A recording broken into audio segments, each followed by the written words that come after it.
dangerous and deadly psychic cement mixer of death. Sparks a deeper investigation by the county, and just hours before the county was ready to rid the home from their care. It's a story you will only see on Fox.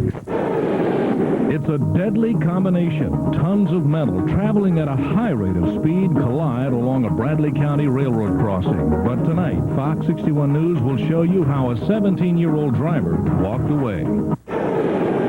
The sound is sophisticated. A smooth, sweet strumming. Classical chords that is surely pleasing to the ear. And this player not only makes the music, he also makes the instrument right here in your town. Your news. First at 10. Fox 61 News starts now. Good evening, I'm Connie Mayberry. And I'm Dan Howell. First on Fox, an elderly man staying at a Chattanooga nursing home takes his own life with a gun. And while his death and just how he got the gun is under investigation, some Hamilton County commissioners want some answers of their own. Fox 61's Lisa Mean joins us with this story you will only see on Fox. Lisa, what interest does the county have in this issue? Well, Dan, the shooting happened at the Hamilton County Nursing Home, which is a county-owned facility. There's no question the man committed suicide, but commissioners have had some major doubts about how the nursing home has been run for years. We did some digging and found that the nursing home is scheduled to be sold and out of the county's hands in about 12 hours. But at the time of the shooting, it was still under the county's care. Wednesday night, Chattanooga police are called to the Hamilton County Nursing Home. They find a patient shot to death. It was ruled a suicide. My concern is how did the patient get a gun in there? County Commissioner William Cotton doesn't try to hide his mistrust of those who run the nursing home. In an article from 1997, Cotton says the home, quote, is not sensitive to the needs of the employees or the patients. Fox 61 News has uncovered a history that reveals the home has been in hot water for years. In 1995, the Hamilton County grand jury called the home dirty, understaffed, and shabby. In 1996, the county commission asked the state to investigate the facility. The state gives the home a clean bill of health. 1 year later, the U.S. Justice Department finds patient care and civil rights violations. It still falls upon our responsibility up until 12 o'clock. That's when the nursing home will be sold to a private company. But that still won't erase all that's happened here, at least not for this county commissioner. We had pictures where parents had shoulders, bed sores. We was told that patients was walking off the facility. The current contractors have refused to comment. The county has been trying to sell the nursing home for years, but commissioners say they want the company to buy the place that's actually in the nursing home business. So in the meantime, Commissioner Cotton promises to get to the bottom of this. Okay, still some unanswered questions. Oh, definitely. Thanks a lot, Lisa. For the second time in almost a week, a train and a car collided at a railroad crossing, but this time the driver walked away with his life.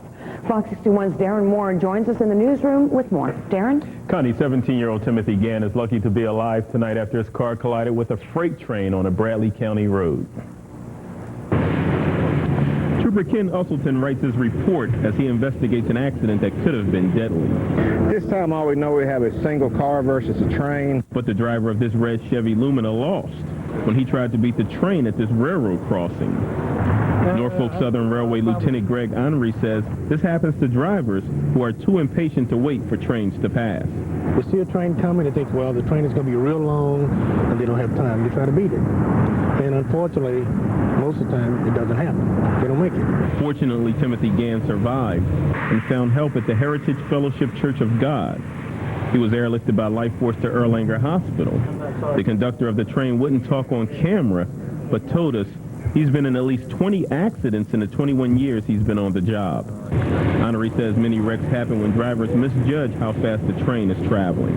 People look down, when they get to a crossing, they see a train coming, they try to judge the speed. You cannot judge the speed of a train. You cannot. And it's evident from this accident that a car will lose every time. I spoke with Trooper Usselton this evening, and he says that Gann suffered minor injuries. However, he hasn't had a chance to interview Gann about the accident, and so far no charges have been filed. In the newsroom, Darren Moore, Fox 61 News at 10. Despite what you may have heard while driving home or anywhere else, the Veterans Memorial Bridge is okay tonight. However, police did temporarily shut it down for a little while this afternoon. It happened during rush hour traffic when a barge traveling under it struck one of its pylons. The Coast Guard and TDOT inspected the bridge for safety precautions and found no structural damages. Police reopened it a short time later.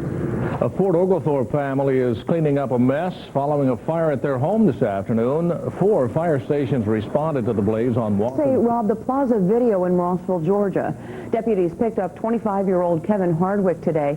They say Hardwick and 22-year-old Ryan Davenport held up the store last month. Investigators say they're still looking into a string of store and bank robberies in Chattanooga. Police did arrest Ole Lipscomb. He's charged with committing 4 robberies yesterday in the Chattanooga area, including a Golden Gallon on Highway 58 just before 10:30. Officers say Lipscomb also robbed a PetSmart on Gun Barrel, a Mr. Zip on Fraser Avenue, and another Golden Gallon on Tennessee Avenue. Investigators say in the robberies, Lipscomb pretended to be a customer, assaulted the clerk, and stole money from the register. Tennessee lawmakers are searching for...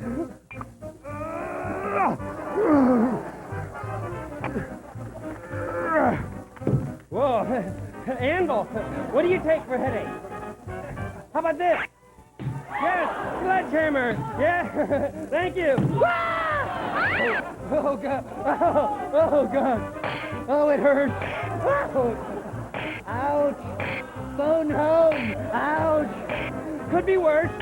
Hold ya. Back to normal. And now, Oh, great. I'm going to do a trick now with a can of spray paint. I don't think any of you have ever seen this because it's an original trick. Now, stand right.